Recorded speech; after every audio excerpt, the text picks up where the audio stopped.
बिस्मिल्लाहिर्रहमानिर्रहीम, अस्सलाम वालेकुम। कुछ ऐसे बयानात जिन पर बहुत ज़्यादा बहस हो रही है कि अचानक क्या हो गया। वो लोग जो इमरान खान पर शदीद तनकीद करते थे, और पाकिस्तान में अगर सहाफ़ियों की बात की जाए तो सबसे ज़्यादा नाक़दीन जो है इमरान खान साहब के सहाफ़ियों में, उनमें जो सर फहरिस्त आते हैं उनमें ये शख्सियात शामिल हैं। अब उन्होंने जिस तरह की बातें करना शुरू कर दी हैं तो इस पर बहुत से सवालात उठ रहे हैं। इसके साथ साथ अब अगले 10 दिन का बड़ा चर्चा है। अगले 10 दिन यानी आप ये समझ लीजिए कि 10 जनवरी हम कह सकते हैं, उससे पहले 10 से 15 दिन आप कह लें, 10 से 15 दिन की बात हो रही है। और 10 जनवरी से पहले मामलात क्या होंगे, आर या पार इसको कहें, क्योंकि खुदा न खास्ता या तो पाकिस्तान डिफॉल्ट की तरफ चला जाएगा या फिर IMF की शराइत मानते हुए इस हुकूमत को शदीद महंगाई करनी होगी। दो ही रास्ते हैं। और अब इमरान खान साहब के नाक़दीन कह रहे हैं कि इसहाक डार ने पाकिस्तान की मईशत को डबो दिया है, बर्बाद कर दिया है। और नून लीग को सब पता है, मिफ्ता इस्माइल चीख रहे हैं, लेकिन ये बड़ी खौफनाक खामोशी है। अब बात ये की जा रही है कि रियासती यानी इसमें इस्टेब्लिशमेंट आप कहें, उनकी मीटिंग्स 10 तारीख से पहले अगले 10 दिन के अंदर यूं कह लीजिए। और मैं सेफ होकर आपको बता रहा हूं कि 10 जनवरी कह लें, लेकिन अगले 10 दिन अगर हम कहें तो ये 10 जनवरी से भी पहले की बात बनती है। 10 से 15 दिन लगाए चले। 10 जनवरी से पहले मीटिंग्स हो चुकी होंगी मुकम्मल, जितनी भी होनी है, रियासती इस्टेब्लिशमेंट की, इसके अलावा मुआशी IMF की बात करें उसके हवाले से जो मीटिंग्स होनी है सब हो चुकी होंगी। IMF ने तो साफ कह दिया है कि आपको 3 काम करने हैं, वरना IMF का प्रोग्राम खत्म। और IMF अगर $1 अरब नहीं देगा तो कोई भी मुल्क अभी तक सामने नहीं आया। इसहाक डार झूठ बोलते रहे कि जनाब हम ले आएंगे डॉलर, शहबाज शरीफ झूठ बोलते रहे, कोई नहीं डॉलर्स दे रहा अब आपको। और आपके पास अब लगभग $5 अरब के कुछ ज्यादा रह गए हैं। यह भी इतलात है कि सऊदी अरब ने कहा है जो हमारे $3 अरब हैं आप उसको खर्च नहीं कर सकते, हमने सिर्फ सेफ डिपॉजिट के तौर पर आपके पास रखे थे, आपके ज़र-मुबादला के ज़खायर को बूस्ट करने के लिए, उनको इस्तेहकाम देने के लिए। खैर, अब जनाब मैं आगाज़ यहाँ से कर रहा हूँ। गरीदा फारूकी साहबा ने कहा है, ट्वीट किया है, गैस बहरान की अब तक सूरत हाल, घरेलू सार्फिन को तो गैस नहीं मिल रही, इंडस्ट्रीज बंद हो रही हैं, सर्दियों में बिजली लोड शेडिंग इमरान खान 4 साल दौर में तो ना देखी। अब इमरान खान की तारीफ कर रही हैं कि सर्दियों में बिजली लोड शेडिंग इमरान खान के 4 साल दौर में तो ना देखी, अब सर्दियों में भी बिजली लोड शेडिंग का अजाब, गिज़ाई महंगाई, आटा दाल चावल कीमतों में 80 से 60% इजाफा, दहशतगर्दी, गवर्नेंस का बुरे से बुरा हाल। ये गरीदा साहिबा कह रही है, इमरान खान की शदीद नाक़िद। अच्छा, इसी तरह से सलीम साफ़ी साहब लिख रहे हैं, गुर्बत, बेरोजगारी, महंगाई और दहशतगर्दी से बदहाल पाकिस्तानी अवाम मोहतरमा बेनज़ीर भुट्टो की बरसी में शिरकत के लिए पाकिस्तान के मुख्तसर दौरे पर आने वाले बिलावल भुट्टो जरदारी को दिल की गहराइयों से खुशामदीद कहते हैं। अब ये सलीम साफ़ी साहब भी आपको बताए शदीद तरीन नाक़िद इमरान खान साहब के, कोई आप इनसे कोई जुमला नहीं सुनेंगे इमरान खान के हक़ में। अब वो भी शदीद तनकीद करने लगे हैं। ये मामला हुआ क्या है? क्या यही वजह है कि 10 से 15 दिन में बिल्कुल चीज़ें वाज़ेह होने वाली हैं? आप देख रहे हैं पाकिस्तान की तारीख में आटा महंगा तरीन हो गया, 80%, 75 से 80% बढ़ गया है पिछले 8 महीने में। लोड शेडिंग और दहशतगर्दी इतनी बढ़ गई है कि हमने समझा था बिल्कुल ख़त्म हो गई है, उसमें इतना इजाफा हो गया। और खौफनाक बात यह है कि इनकी कोई पॉलिसीज नहीं नज़र आ रही, महंगाई पर कोई एक इजलास नज़र नहीं आ रहा, ये तो अब महंगाई पर बात तक नहीं करते। इतनी खौफनाक सूरत हाल है। अब ये हाल ये है कि मियां मंशा साहब जो बहुत करीब समझे जाते हैं, निशात ग्रुप के मालिक, नून लीग के बहुत करीब समझे जाते हैं, उनकी फैक्ट्रियां बंद हो रही हैं। नोटिफिकेशन इस वक्त ज़ेर गर्दिश है। निशात चुनिया लिमिटेड नोटिस, NLC 06 के तमाम मुलाजिमों को बजरिया नोटिस इतला दी जाती है कि टेक्सटाइल इंडस्ट्री के हालात को मद्देनजर रखते हुए इंतजामिया ने फैसला किया कि फिलहाल मिल को हालात में बेहतरी आने तक आर्जी तौर पर बंद कर दिया जाए। लिहाजा मुलाजिमीन को मोरखा 28 दिसंबर 2022 बरोज बुध से 1 माह का नोटिस दिया जाता है। मिल के मुलाजिमीन को कानून के मुताबिक इदारा वाजिबात अदा करेगा। मंदरजा बाला की रोशनी में आपको ये बावर कराया जाता है कि जैसे ही हालात में बेहतरी आती है तो तमाम मुलाजिमों को मुत्तला कर दिया जाएगा। जैसे हालात में बेहतरी आएगी, अभी फिलहाल आप फारिग हैं, जब हालात में बेहतरी आएगी तो ये क्या इमरान खान के आने से आएगी, उसका इंतजार किया जा रहा है।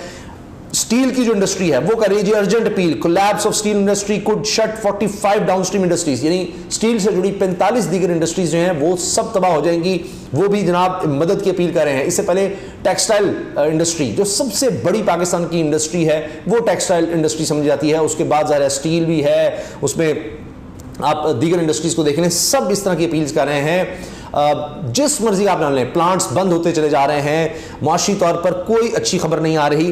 तो अब एक तरफ हम देख रहे हैं कि हुकूमत भाग रही है, इलेक्शन से भी भाग रही है, किसी भी तरह से अवाम का सामना करने से भाग रही है, और दूसरी तरफ हालात बद से बदतर हो रहे हैं। पुराने मलबूसात पर कस्टम्स टैक्स बढ़ने से बंदरगाह पर 300 कंटेनर्स फंस गए, यानी अब गरीब से इस्तेमाल शुदा कपड़े भी छिन गए।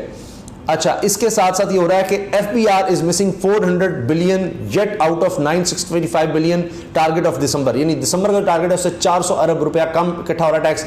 अब ये और ज्यादा IMF जो है इस पर दबाव डालेगा। वो कह रहे हैं जी आपने टैक्स बढ़ाना है, नंबर 1, यानी मिनी बजट लाना है, नंबर 2 गैस और बिजली के रेट बढ़ाने हैं, क्योंकि 4000 अरब जो है आपका सर्कुलर डेट है उसको आपने कैसे खत्म करना है, और डॉलर ये जो मसनूई तौर पर रोका हुआ है इसको आपने आगे लेकर जाना, क्योंकि ओपन मार्केट में वैसे ही 255 का है, अगर मिल जाए तो लोग अब डॉलर सोना इसका जखीरा शुरू कर दिया है। और खुदा न खास्ता चूंकि अंदेशा बहुत ज़्यादा है कि अब लोग ग़िज़ा को भी ज़खीरा न करने लग जाएं, क्योंकि रुपया जो है ये कागज़ का जो है, क्योंकि मईशत बैठ रही है मुल्क की, तो वो अपनी अहमियत खो रहा है।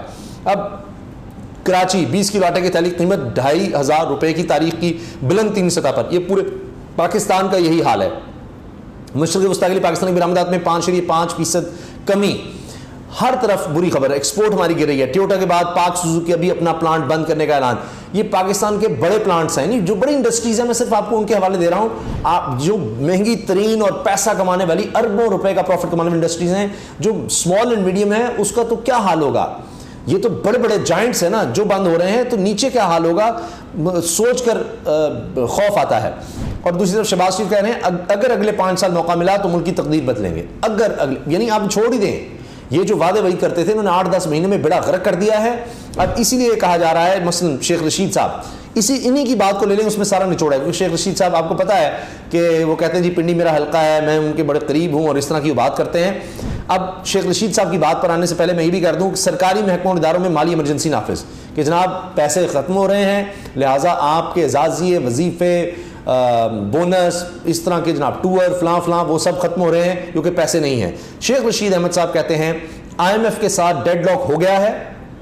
10 रोज़ में अहम रियासती, मैंने आपसे इस तरह से किया रियासती यानी इस्टेब्लिशमेंट वगैरह सबको शामिल कर लें इसमें, क्योंकि वो भी समझ रहे होंगे कि मुल्क डूब रहा है, क्या हाल होगा। IMF के साथ डेडलॉक हो गया है। 10 रोज़ में अहम रियासती सियासी, क्योंकि अभी भी कहा जा रहा है कि सदर साहब भी इसमें लगे हुए हैं कि अच्छा कुछ बात कर ली जाए। उधर से शहबाज शरीफ साहब कह रहे हैं इमरान खान को आ जाएं असेंबली में, आ जाएं। कुछ चार्टर ऑफ इकोनॉमी का वो कहना चाह रहे हैं कि हम ये जो महंगाई करेंगे तो इमरान खान हमारा साथ देगा, अच्छा ये मजबूरी थी फलां था। इमरान खान कहाँ इनके हाथ आएंगे, वो सवाल ही पैदा नहीं होता। और इन्होंने जो महंगाई मुकाओ मार्च वगैरह किए थे, अब इमरान खान आपके पास आकर बैठेगा और कहेगा हाँ ये जो महंगाई कर रहे हैं जनाब ये मजबूरी है फलां है, तो ये नहीं हो सकता। तो लिहाजा बहरहाल सियासी तौर पर जो मीटिंग्स होनी है वो भी अगले 10 दिन में हो जानी है। मुआशी मीटिंग्स, रियासती सियासी और मुआशी मीटिंग्स और फैसले हो जाएंगे, यानी 10 दिन में, अगले 10 दिन में फैसले हो जाने हैं। डॉलर इंटरबैंक और करेंसी मार्केट में 30 रुपए का फर्क है। वही मैंने आपसे किया ना, क्या 225-26 रहे हैं, 255 का भी नहीं मिल रहा, और तारीख में कभी ऐसे नहीं हुआ। ये बहुत खौफनाक चीज़ है एक्सपोर्टर्स के लिए, इंडस्ट्री के लिए, मुल्क के लिए, क्योंकि इससे एक अलग तरह की महंगाई आती है। अच्छा जी, रिजर्व्स 5 अरब डॉलर से कुछ ज़्यादा रह गए हैं। आटे का कहत, गैस के बाद बिजली की लोड शेडिंग है। गैर मुल्की सफारत खानों ने अपने अमले को इस्लामाबाद में मोहतात रहने का कह दिया। ये बड़ी खौफनाक बात है। अमेरिका, बरतानिया, हत्ता कि सऊदी अरब कह रहा है कि जनाब पाकिस्तान में दहशतगर्दी का खतरा है, हमारे शहरी पाकिस्तान में ज़रा एहतियात करें। यानी एक था कि टेररिज्म से टूरिज्म का सफ़र, ये चीज़ चल रही थी, ये लाइंस चल रही थी इंटरनेशनली पाकिस्तान के हवाले से, अब दोबारा जनाब उसको टेररिज्म की तरफ ले जाया गया है। और ख़ुद अभी बल्दियाती इलेक्शन मुलतवी करवाने के लिए जो वज़ीर दाखिला की तरफ से, वजारत दाखिला की तरफ से, सेक्रेटरी दाखिला की तरफ से जो इलेक्शन कमीशन को कहा गया है इस्लामाबाद में इलेक्शन कराएं क्योंकि दहशतगर्दी का बड़ा खतरा है यहाँ पर, ये है वो है। सोचिए ज़रा, आप खुद कह रहे हैं कि दारुल हुकूमत इस्लामाबाद जो सबसे सेफेस्ट सिटी जिसमें आ गया था इमरान खान के दौर में, ये फैक्ट मैं आपको बता रहा हूँ, सेफेस्ट सिटी में आ गया था इमरान खान के दौर में, अब दोबारा ये हाल है कि वहाँ पर दीगर मालिक कह रहे हैं कि वो बड़ा खतरा है आपको, क्या बनेगा पाकिस्तान का। यानी इमरान खान कहते हैं हमने सियाहत को फ़रोग देना है, इन्होंने तो बड़ा गर्क कर दिया है। एक दिन में 9 धमाके होने लगे हैं इस मुल्क में, सोचिए ज़रा, खुदकुश हमले दोबारा होने लगे हैं, बड़ी खौफनाक सूरत हाल है। अच्छा, आगे शेख रशीद साहब कहते हैं वज़ीर आज़म की सुई तोशाखाना की घड़ी पर फंसी हुई है, यानी शहबाज शरीफ की, वो तोशाखाना करें। PDM को इलेक्शन में वोट नहीं कुछ और पड़ेंगे, यानी इनका इशारा से यह है कि जूते पड़ेंगे, क्या टमाटर अंडे जो भी। पीडीएम अंदरूनी तोड़ फोड़ का शिकार है, मुल्क टेक्निकली डिफॉल्ट हो चुका है, अवाम का नाम ही रियासत है, अवाम तबाही और बर्बादी के ध्यान में पहुंच गए हैं, इस्टेब्लिशमेंट और अवाम का चोली दामन का साथ है, अब खामोश तमाशाई नहीं रहा जा सकता। यह जुमला सबसे आम है, इस्टेब्लिशमेंट और अवाम का चोली दामन का साथ है, अब खामोश तमाशाई नहीं रहा जा सकता। इसमें मैंने एक और बड़ी दिलचस्प बात नोट की कि शेख रशीद साहब ने ये जो बात कही है, ये यानी 2 ट्वीट्स में, उसके बाद उन्होंने क्या किया, पहले उन्होंने ये ट्वीट्स की, उसके बाद एक और दफा यही दोनों इकट्ठी करके ट्वीट कर दी। और अब इसका क्या मतलब है, यानी अगर आप देखें, जब मैं वीडियो बना रहा हूं तो तकरीबन आप ये कह लें जी 9-10 घंटे हो चुके हैं, तो उससे 9-10 घंटे पहले उन्होंने ये 2 ट्वीट्स इकट्ठी की, फिर दोबारा इनका सिंगल स्क्रीनशॉट लिया अब से 3-4 घंटे पहले, और दोबारा यही चीज, यही बातें, ये जो मैंने आपसे अर्ज की हैं, दोबारा ट्वीट की। यानी वो इस पर एम्फेसिस दे रहे हैं और इस पर जोर दे रहे हैं। उनको इशारे मिल गए हैं, जो कह रहे थे जी 8-10 महीने से मेरा कोई राब्ता नहीं, फलां नहीं, तो लगता है वहां से जो बात आ गई है कुछ, तभी वो कह रहे हैं आखिर में कि अब खामोश तमाशाई नहीं रहा जा सकता, एस्टेब्लिशमेंट और अवाम का चोली दामन का साथ है। तो अब कहानी जो है, मुझे लगता है कि जिस तरह मैंने आपसे अर्ज किया, 10-15 दिन की रह गई है, जितनी मीटिंग्स होनी है, जो फैसले होने हैं, इन्हीं दिनों में हो जाने हैं। 11 जनवरी की तो तारीख अलग से है, जो पंजाब में सारा मामला चल रहा था गवर्नर की की तरफ से वज़ीर आला परवेज़ इलाही को डीनोटिफाई करने का, वो तो 11 को है, लेकिन इससे बहुत पहले लगता है कि सारे फैसले, सारी मीटिंग्स हो जानी हैं। चाहे वो IMF के हवाले से है, उधर तो डेडलॉक आ गया है, IMF बताकर आपको बैठा हुआ है कि आप करेंगे तो उसके बाद हमें बताइएगा, फिर हम आएंगे, फिर देखेंगे क्या करना है, जब आप ये सारे काम कर लेंगे। अभी तक उस तरफ नहीं बढ़ा गया, और अब क्या करना है, ज़ाहिर है शहबाज शरीफ को बताया गया, इसहाक डार या दूसरे लोगों की तरफ से, मिफ्ता साहब की तरफ से, करीब बर्बादी है, तो इसलिए इमरान खान को साथ बैठाएं।